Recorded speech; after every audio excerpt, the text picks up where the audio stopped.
Hello, everyone. Good evening, good afternoon, good morning. I don't know when are you listening to this episode. This is Delfina here from Poets Corner or the Let's Be Happy podcast. And today with me is Rosman Grabel. Hello, everyone. And we have a special guest. He is Emiliano. He is from Argentina. He has been into acting, music, and also in a clown school. And if you are able to introduce yourself, Emiliano, we are listening to you now. Wow, yes. Well, first of all, thank you very much for this invitation. I'm really happy to be here. I'm from Argentina, like you said. It's been already 11 years that I'm living in Paris, in France. And yeah, I'm an actor. I'm kind of clown in life, but professionally also. And it also, I don't know if I can say a musician, but I love to sing and to play, so we can, yeah, develop a little bit more. Yeah. We'll explore as we go on. So Yeah. my first question is, how did you get from Argentina to Paris? What was the journey that took you there? Wow. Yeah, I honestly, I always wanted to like explore a little bit more. And I don't know, in 2012, I came here just with a couple of friends. 1 month I stayed in Europe. And when I came back to Buenos Aires, I said, I had to live in Europe. And the next year I had the opportunity to have a work and travel visa. Mhm. Well, that was kind of crazy because I was like, I'm my age. I had 31 years old at that time, and I mean, just for one day, I could have this visa because you have some age limitations. So yeah, and I just come here and I took like a sabbatic year, and at the end I find a job and I stay here. So Paris is where you're at. That's really incredible. And also to change your life in your 30s as well. It's a real go on a big adventure. It's really amazing. It takes a lot of courage and guts to do that. yeah, but I think I was really unconscious about at that time. When you have the pyramid of needs, you have the first needs are like eating, sleeping, and communicating. Well, I was in that time, on that stage, so I took like 1 year holidays, and I didn't make any plans, like say, okay, I want to live here for 5 years. No, honestly, no, didn't cross my mind. I just, okay, Just 1 year went with it. more. Yeah, and one more. Okay, and oh, fuck, 10 years already. Yeah, but it was really crazy to live that. I mean, from the 30s to the 40s. Yeah, it's kind of yeah, huge stage of my life living here in another country and learning a new language that I didn't spoke when I arrived here. So, but I'm really happy now to speak some English because it's been a long time. Oh, you have fantastic English, so yeah, it's brilliant. So Oh, multi-talented and multilingual, so amazing. oh, Yeah, I'm okay. jealous. I take that compliment. Thank you. And what about your activity? Were you into acting and into this clown thing when you arrived to Europe, or it just appeared, or it just came up when you were there? How was Yeah. your approach to art? Well, as maybe you know, I had some metal bands. I was playing when I was like 18 years old. I plays the electric bass, And at that time, I was kind of into music, but you know, sometimes life, you have to decide and to take some path that maybe you don't have some more time to do what you like. And I think I stopped to play. And when I arrived here, I think I felt like more free to choose the things that I really like it. But when I was living in Buenos Aires, I had a lot of opportunities to start theater courses, and yeah, a part of me didn't approve that. I don't know. It was maybe something related with the judgment of the society or things that we bring with us, but we don't belong to us. Uh, yeah, and when I arrived here, I just saw a message from a guy that he was like opening a new theater classes, and there was one piece that was Esperando la Carroza, which is like a classic Argentinian movie, but at the beginning was a theater play that was adapted to the cinema. And when I saw that, I said, wow, that is my message. And I started to study theater, and once I started, I don't know, for me, it's like a drug. I cannot live with that. And that was from the theater perspective. And then when you start to meeting people that are into something that you really like, you connect to more people. And then I connect to the person that is my coach now, that I'm training with her. And she advised me, like two years later, I was training with her. She told me, you have to do some like weekly clown courses. Go here. So I went there, and I just love it. And when I saw like the final show from the students of this school, and I say, wow, that is amazing. I want to do that also. It wasn't quite simple, I'm just telling that, but honestly, it took a lot of time, and trying to feel if it was the right choice to do, because I was working at that time, and I just like move on and quit my job. And then I started this journey. It was, kind of really, really crazy. In 2019 was this. And Wow.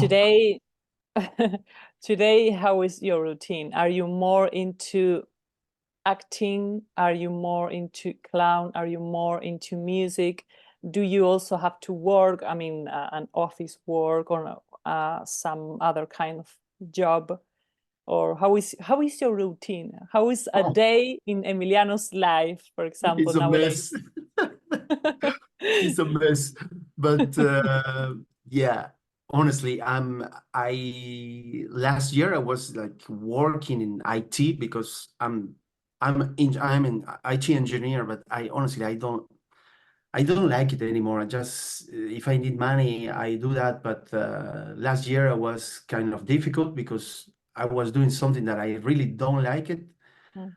And the people who I was working, I don't know. I didn't feel that I was fitting in that area. And I don't know, when something is not right, and I just quit.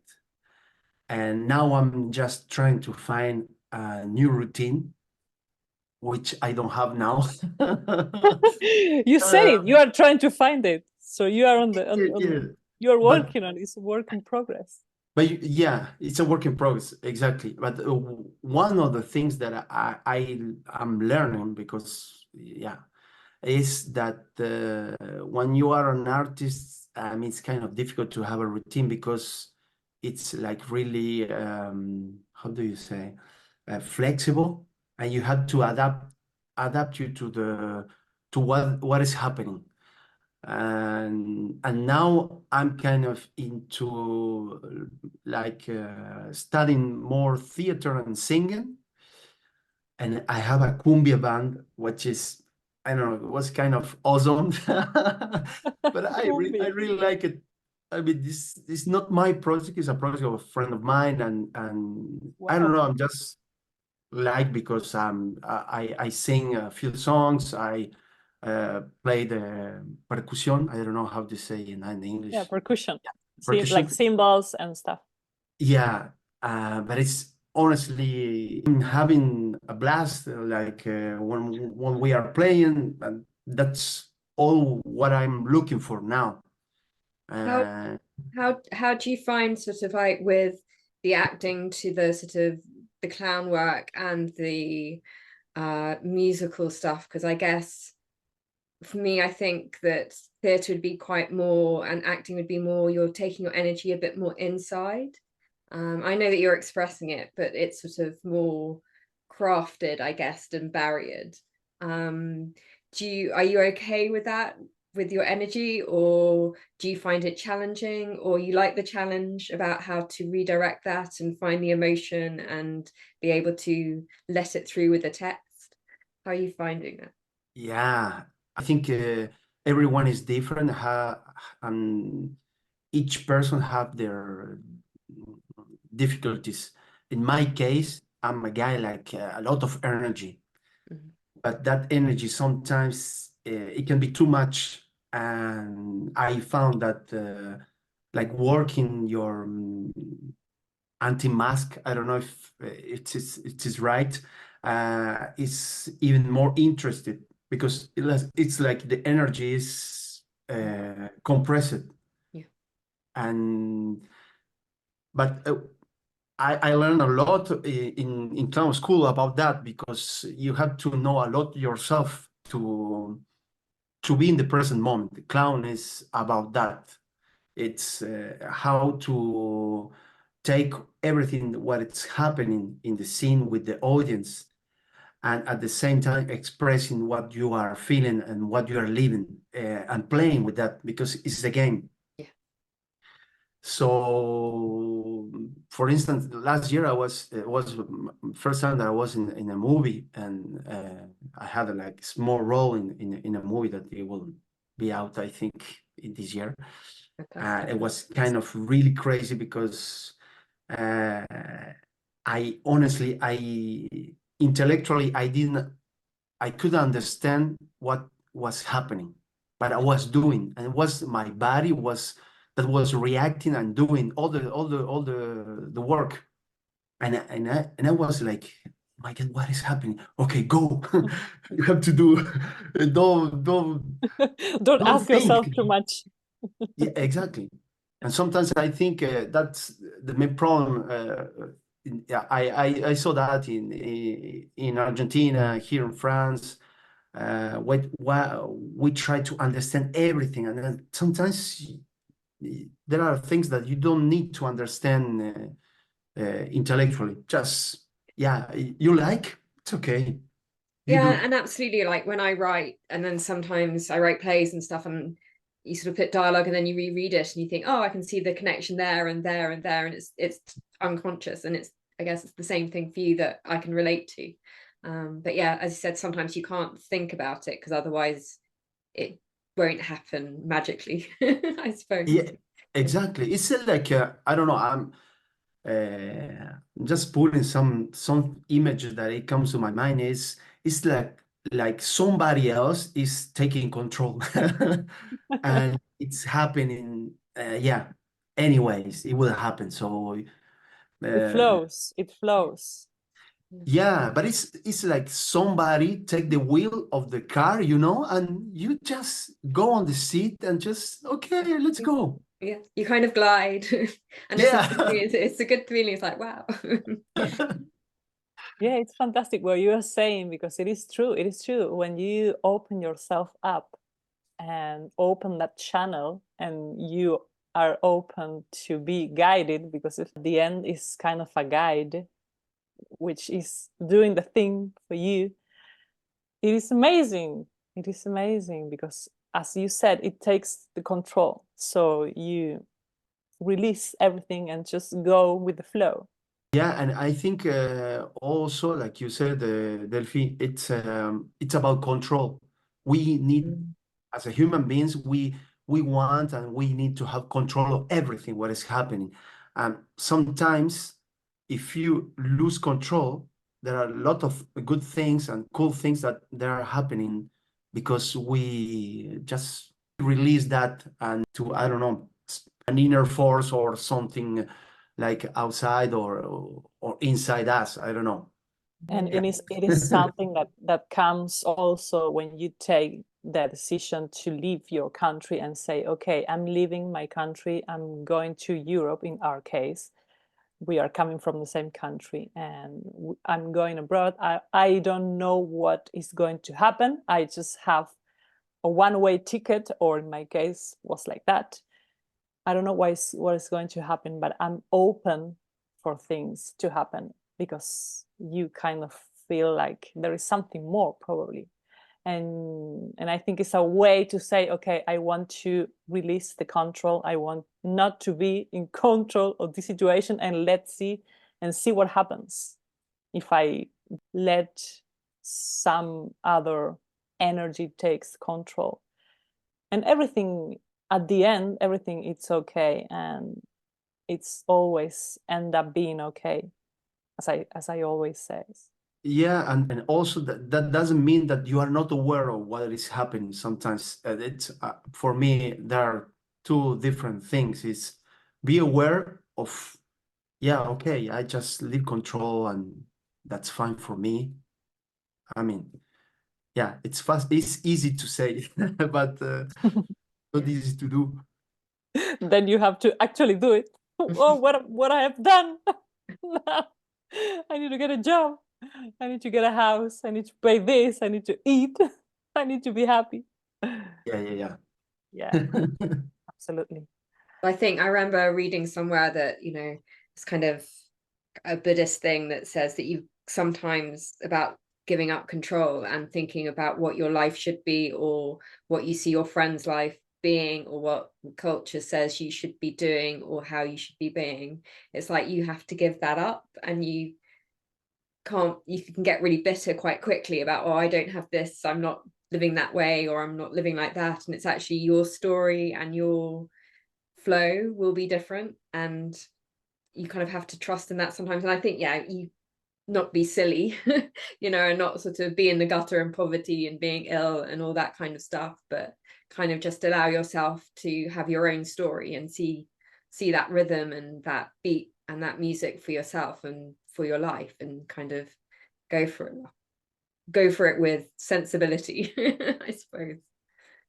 Yeah, and also I think the hardest thing is actually what you say also, Delphi. It's about society and for instance, now honestly, I'm glad that honestly I had that job last year because I could save some money and now I can live a little bit, not as it was before, but it was my choice to like trying to concentrate my energy and trying to live from what I love. And I said, if I don't do this now that I can, tomorrow I don't know if I will be able to do it. So yeah, I don't know. I think the other stuff about being abroad your country, yeah, I mean, I think all the time, if I'm here far from a lot of people that I love, you have to work the thing, Exactly. yeah, I don't know. Just I'm saying, okay, maybe if I was there, I could not be able to take any risk. I don't know. Honestly, I don't know. It's only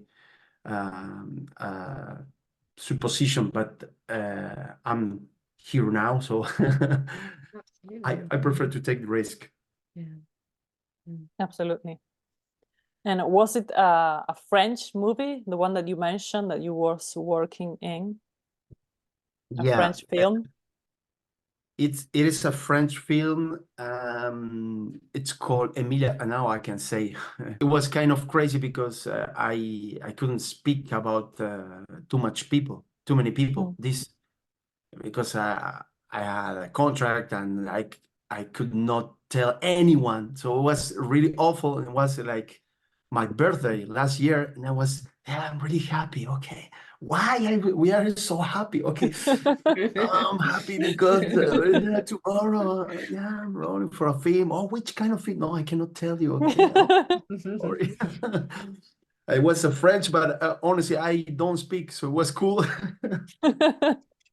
I don't speak in movies, so but I'm there. So well, you've got to let us know when the details are released, and we'll let all the listeners know, and we'll put it on our channels and stuff so people can come and check it out. Absolutely. And how do you manage to have time for all these fields that you mentioned, the clown, the acting in movies, in theater, the music, performing, and also to have time for yourself, and to do some sport, meditation. I don't know if you do something like that, or just to have time for yourself and go and see some friends or go to the movies. How you manage to have a social life? I don't have too much social life. But the good thing that when you live alone, you can choose when is time that you want to spend with your friends or not. That's quite simple. Honestly, I'm always trying to listen more myself. When is the time that I need to be alone, or that I want to be alone, that I don't know. This weekend, I didn't want to see any people, so I was like riding, cycling like 5 hours close to Chantilly in the castle, and it depends, but since I don't have a schedule or a routine, I can manage to. I know, for instance, that there are certain days, Tuesday and Thursday, that I go to the conservatory, and I go there like twice a week and have one day of theater classes. So I have 3 days, and the rest of the days is variable. I don't know. Today I went for a run, but I try to do sport like 3-4 times a week. So there's no negotiable. Sports is really good for my health. So yeah, and basically my friends, I think, yeah, I spend more time during the weekend. It depends of what's my mood. And I'm going to ask a very cruel question. If you could only choose one area of like all your brilliant skills and talents, where would you want to focus that on, or couldn't completely live without? Or are they just one and the same, and then just different facets of the diamond? Yeah, I think acting is 100%. The good thing about acting is you can sing, you can, I don't know, you can do whatever you want, like, and in acting. So that's the most amazing part.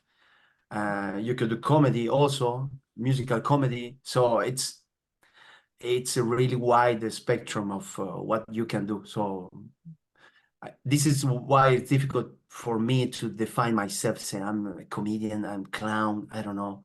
Honestly, yeah, I love the clown technique. I just love. I learn a lot of myself and how to live also. But I at the beginning I didn't want to be a clown. Just wanted to learn, yeah, like acting techniques. And now my goal is to improve all those techniques, and yeah, to learn more and to work more. You learn a lot of watching also. So yeah. I wanted to ask you if there are any project now in which you are working in, or like a work in progress, or doing rehearsals for. Yeah, I have quite like 2 or 3 projects. I don't know. Yeah, there are a lot of projects, but Related to cinema, to theater, to music, If you can say, if you can. Yeah. No, I was, I mean, I was in ¿cómo se dice? Cortometraje, like a short film movie last week. And I had another one that was in Spanish. This one was in French. So yeah, all of Argentinian people doing some short film in Paris. Wow. And yeah, it was quite various. I finished that. And now I have a big project coming I think in September with we are 3 comedians and we are working in some subject that is really like a top subject today is artificial intelligence, and we are working a play, but we started in 2019 writing this. I didn't wrote anything about the theater play, but it was a friend of mine. He's a comedian. He wrote the play, and we will start to work more on that project. It will be for schools at the beginning, but we have some idea to do like a real theater play. Fantastic. I'm really confident. Yeah, and also I did like I put a voice of a fantastic animal in a short film last year, and this year it will coming out. It was quite funny because I'm speaking. I put the voice of the coati, which is a kind of a squirrel from Latin America. Coati. And the good thing about this project is I bring my brother to participate on this project. So lovely. Yeah. Which other projects? I mean, Pero son proyectos tuyos en español, en French. Are they your own projects, or you are working for some other people's projects? The project of the artificial intelligence, it's kind of a shared project, but I'm like I will be selling promoting this project. So yeah, I'm kind of doing multitask job, which is playing and working with people to promote it and to try to reach a lot of people with this one. And from the other project, the other short film that will come out, no, it was some others project in cast me, and I just had the job. I think I'm forgetting something, but okay, I will. Keep us posted Yeah. so we can put that information on our social media in order for people to go and see you. Is a theater or no? You mentioned a short film, so it will be released in June I think in the movie theaters, but I think it will be that's nice. only in France. In I don't have the information yet, but yeah, it's called a Guitar on the Sea. And I have two projects that are from the training group of which is in Spanish. And there are two theater projects. The first one is like musical music for kids, and it's in Spanish. So we have to sing, we have to act, play, sorry, and it's quite fun. But you need to be present and be really open because kids are 1 minute here and 1 minute there. So what do you do to protect yourself? Because I know that as artists, we all have to be open and feel the creativeness and let the force take us, as it were. But how do you keep yourself safe? I think because it could be quite damaging, taking a lot of energy, expending energy, and then receiving a lot of energy as well. I know obviously there's exercise and nature and meditation, but what else do you do to kind of keep your soul good, if that makes sense? Yeah, it's a really good question because I'm realized that sometimes I don't have I mean, sometimes you don't have time enough to prepare yourself to play. And that's the most dangerous thing because sometimes I don't realize at the moment that I didn't prepare well myself, or maybe I didn't do what I needed. And when I realize it's too late, maybe I got ill or I feel really exhausted. But what I do when it's the case, normally I take like 15 minutes before playing to be with myself. It's kind of a meditation, but it's not a meditation. It's kind of a self-awareness about everything. How do you feel? Um, what you want to do? It's a few questions that you do. It's a technique. This guy is from United States. I don't remember his name, but it's really useful. And I use that, and it's like you put everything behind and you go and you play. You don't have to be aware of what I will eat later. No. That's not kind of stuff that you will have to occupy your mind on that when you are playing, or have a text message to answer. No.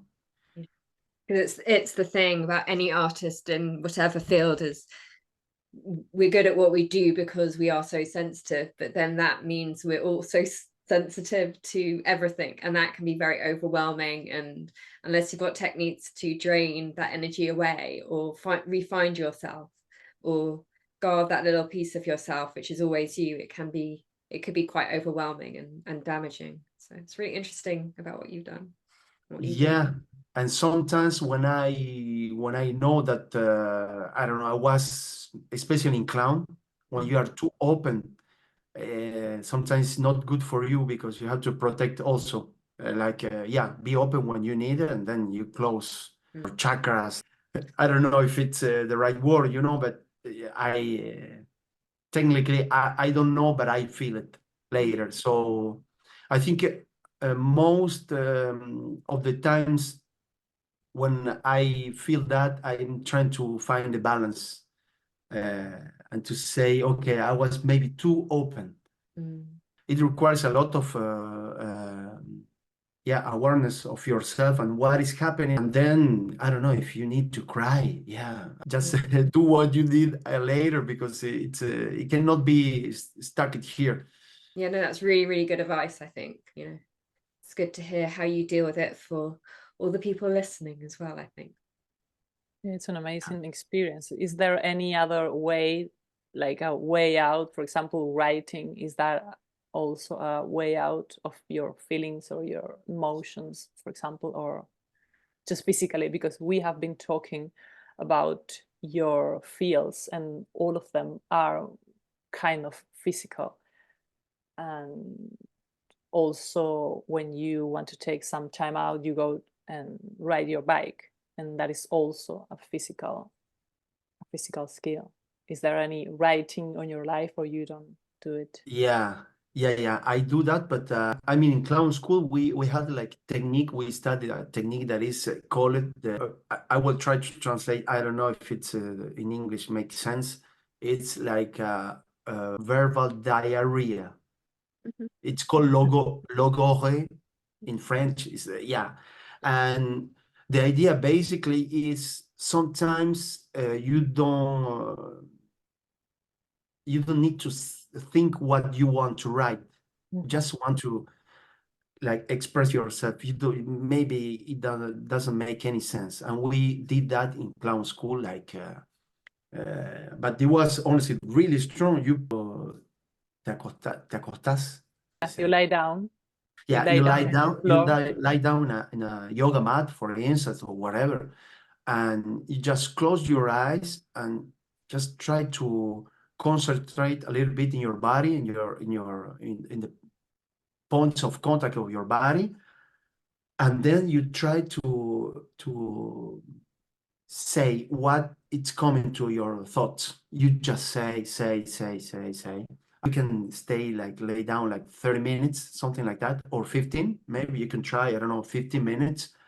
And then you have a notebook and a pen, right side of your elbow, something like that. And when you have that, I don't know, 10 minutes, and you write what is going on with what you talk about with yourself. Nobody is listening. And well, I just remember that, and I'm trying to do the same when I got up. And I took that advice from the Artist's Way, the book of Julia Cameron, and which is a really inspiration for me.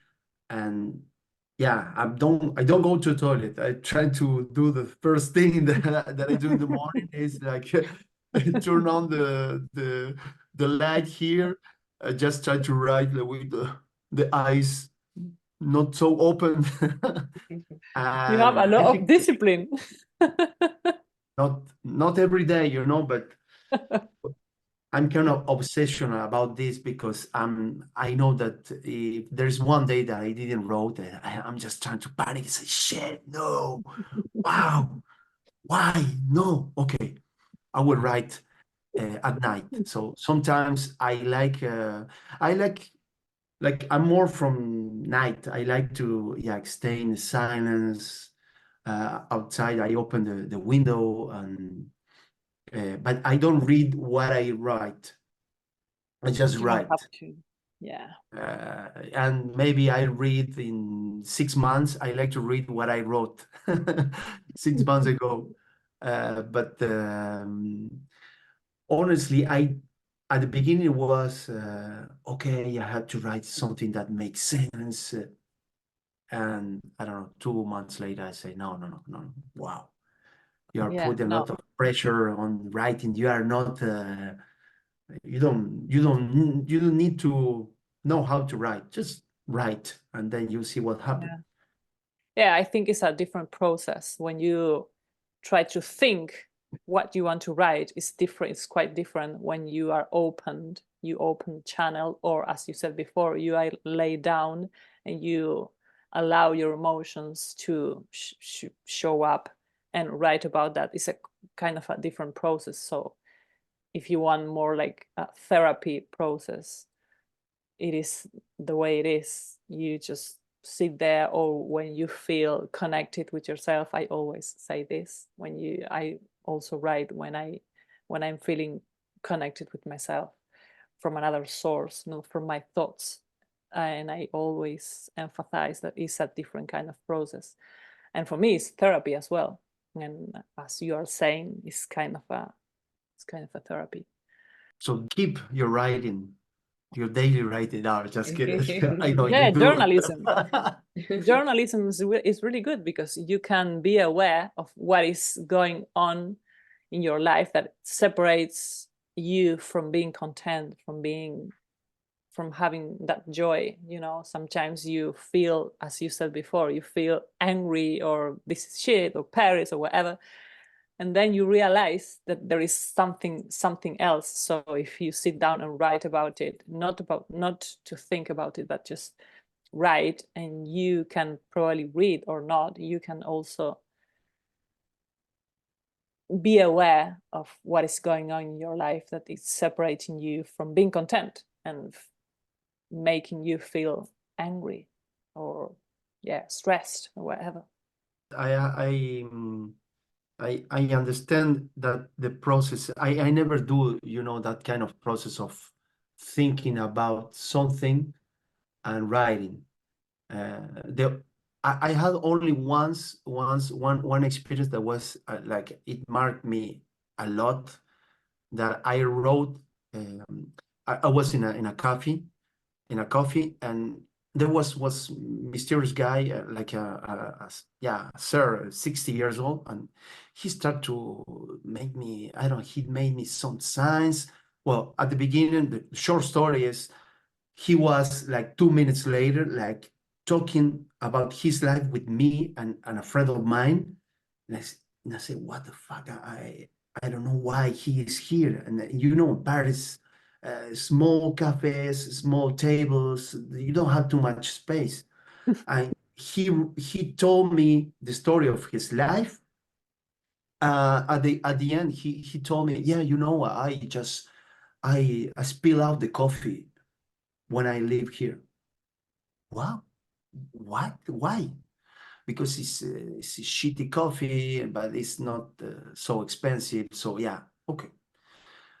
Well, he told me the whole story of his life, really sad. Okay, yeah, he was an immigrant from Peru, and at the end he left, and I saw him like spilling out the coffee. You know, in I told myself, what the fuck? Sorry, what the fuck? I had to write this. So I was in my first theater workshop, and I didn't know what to write.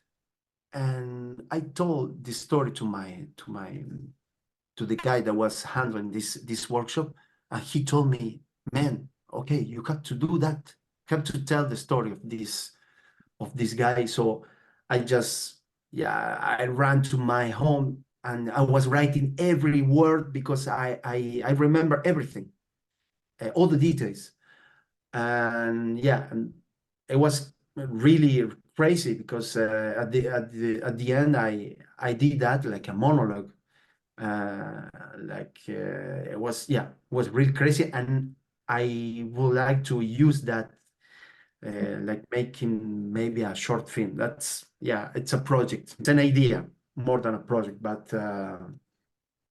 sometimes it's kind of, you have to be open, and sometimes things are happening because you are maybe a little bit open, and that people that take that and Amazing. So it ended up being a piece of art. yeah. Short story. Now I think the idea is I wasn't aware of what I was doing. And when I read now the story, I said, okay, I can do, or I should do differently. Hmm. When you tell a story, I don't know. I don't know when you write how it's your experience, but we think in theater like the in French we say the fil rouge, like the connectors that drives the story from the beginning to the end, Hmm. and it has to be interesting for the people who are watching or who are reading. And for that, you cannot show a lot of things. You have to have some mystery also in the story that you are telling, like a few layers, and make your characters or the story that you are telling like more deep. It's more interesting if you have to play or if you have to watch or write. I think it's quite interesting, that kind of approach. Absolutely. Wow. Yeah. Really Well, yeah, I'm really into this conversation. That's amazing. Okay, do you want to share anything else? Because I think we have kept you for a long time now. You should probably Wow. but I don't know Yeah. what time is it. What time It's is it? okay. I'm from Argentina. I Go on for spend hours and hours. yes. This podcast. we haven't had dinner yet, and it's almost 10. Oh yeah. I didn't have dinner. It was almost 11, but I don't care, honestly. Is there anything else that you would like to share with us and also with our audience here? No, what I wanted to say earlier was that the good thing when you are writing and you read what you wrote like 5 years ago, or it's my experience, is that you are surprised of, you say, wow, I Or was your not own so work? stupid, I was not so stupid. Sometimes it's like ¿cómo se dice? too critical about ourselves in the moment, and what we produce is terrible. And then you look back and go, it's not too bad. It's like Exactly. looking at an old photograph. I always hate my photographs, and then I'll look back and go, actually, it wasn't too bad. Or my writing. People I work with know I criticize my writing all the time, but then you can go back and go, actually, yeah. I witnesses that, yeah. And I always said, stop doing that because you're great. And other stuff, other sentence that I really like it from Artist Way is to be. I mean, you have to accept that when you are beginning, when you're like me, because I consider it, since I started in 2015 to do some art, but for me, I'm just beginning. And you have to accept that to be like a awful artist, but you are an artist. You are starting to be an artist to become a good one, maybe.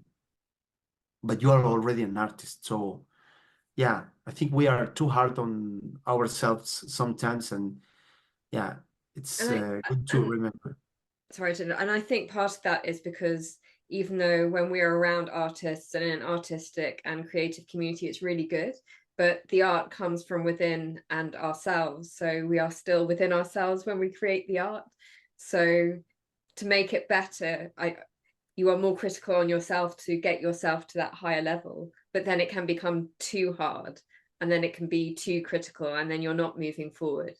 I think so. It's finding that line and finding that connection with others that you can, who can reflect for you and be able to bring you back from too much of self-criticism.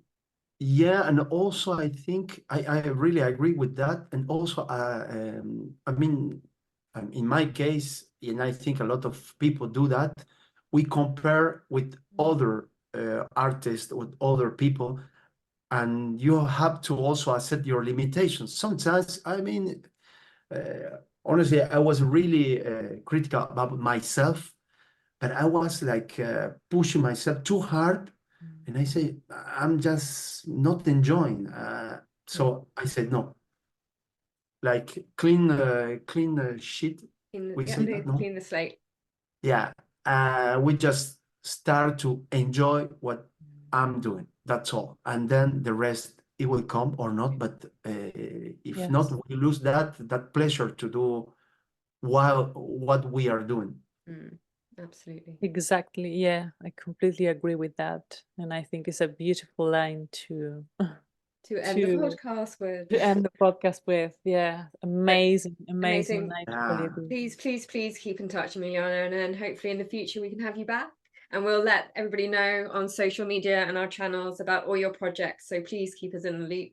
We'd love to know, and I'm sure our audience would love to know and check out everything that you're doing. Thank you very much, ladies. It was a big pleasure for me. So big pleasure for us. So very happy to have you on. Thank you so much for being here.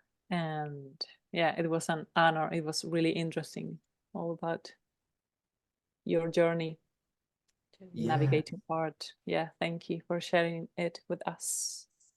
Thank you. See you soon.